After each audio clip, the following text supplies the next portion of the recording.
Hey everyone, welcome back to Focus at Well. Today we're diving into tense and tragic situation unfolding in Bangladesh.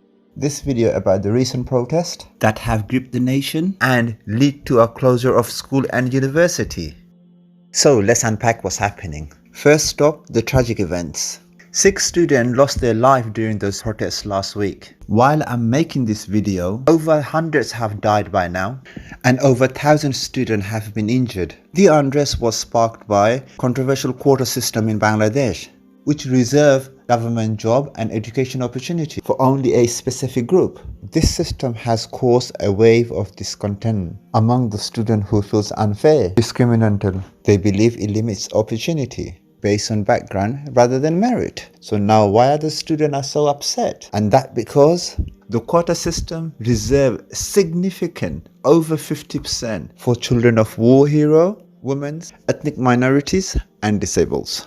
And also protest for the quota system in Bangladesh is not the first time. It happened several times before. 2010, 2012, 2014. And before this, last time students came out to protest was 2018. Even then, students never ruled out on quota completely. They never said stop quota completely. Only issue they had, number of percentage was given. 45% for the whole Bangladesh student in under pressure. And then the present government and the High Court of Bangladesh decide to scrap the quota service for good. Now, after 6 years, our Malik, the present government, and the High Court of Bangladesh decide to bring the quota system back again. The question is, why? Now, some of you might still agree with this, but please let me know on the comment box below. Was that a right decision took by the government, or was that a completely wrong decision took by the government? And can government take decisions like that? Now, many students argue because it creates an uneven playing field. They want a system based on merit, where everyone have equal chance, regardless their background. The frustration built a boiling point, leading to a widespread demonstration. In response to an escalating violence is unrest. The government has taken a drastic measure. All school and university across the country has been ordered to close indefinitely. These decisions aim to prevent further clashes between protesters and security services. But it also means student education halt in an uncertain period escalated significantly when protesters clashed with Bangladesh Satru League, the student wing governing by the Awami League party in the capital Dhaka and other major cities. The scenes were chaotic. Bricks, bamboo road, tear gas and the rubber bullet, part of the grim reality. On last week Tuesday, the violent peak. On Chittagong, 3 students were killed. Another 35 was injured during the clashes. In Dhaka, 2 more lost their life. In Rangpur, 1 lost their life, while the rival group were attacking each other. Roads were blocked, traffic was standstill. And by now they have killed over hundreds of students. Over 100 students are missing. Police officers are pulling people out of masjid from their houses and shooting them. Just the chaos was happening in Bangladesh at the moment. সে বাসায় বাসায় ঢুইকা গুলি করতেছে দেখেন না এগুলা খুবই গায়ে লাগে বাসায় মারবে কেন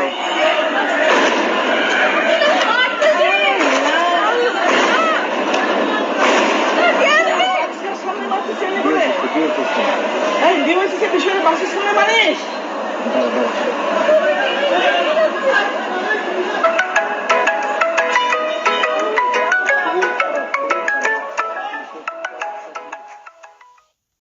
Some articles are saying even over 1,000 people have died. They're using UN high-tech vehicle. They're using all this high-tech equipment. Contribution of Bangladesh to UN peacekeeping missions is under huge criticism. Especially human rights groups are demanding to exclude Bangladesh from UN missions because of their bad human rights track record. And do you think there could be any consequences here for Bangladesh coming out of this? I mean, that's definitely something human rights groups would hope for, right? They're also using drone to locate the students, using helicopter to kill students. And she's killing students left, right. But she still has the audacity to come out in media and say, who told America about the 2 killing? And who are these people leaks information out of the country? Says Bangladesh Prime Minister Sheikh Hasina. State Department গভর্নমেন্টের বক্তব্য এসে গেল যে দুটি লাশ পড়েছে, তো লাশের খবর তাদের কে দিল? She has also labeled the student a Razakar. মুক্তিযোদ্ধাদের নাতিপুতিরাও পাবে না, তাহলে কি রাজাকারের নাতিপুতিরা পাবে? Razakar are those Bengalis who helped Pakistani army in 1971. Those were Razakar, not these students. And this only added fuel to the fire, prompting even more protest. Now those protests may have started out as against quota system, and now that perhaps they have coalesced against anti-government messages.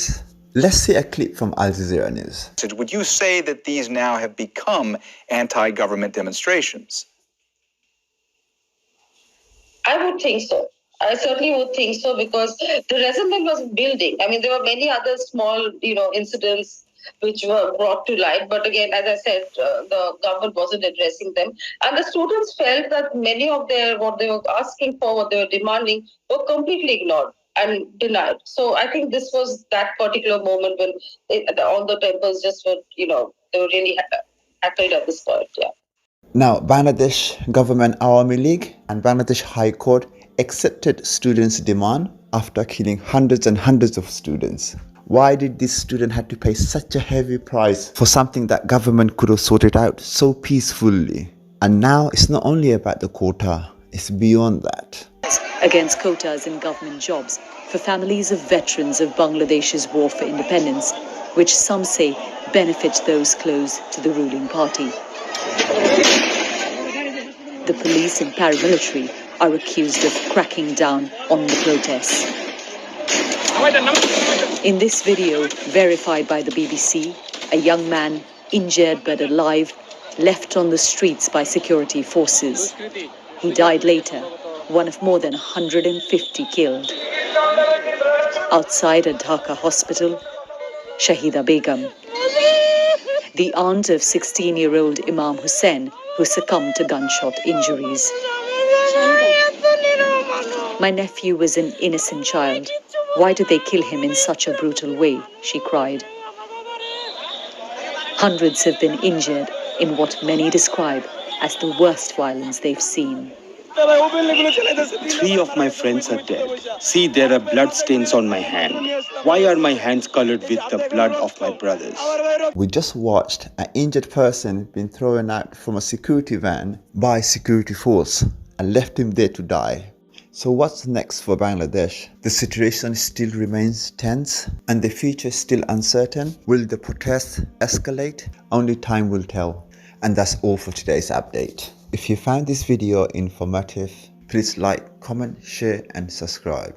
See you soon on the next one.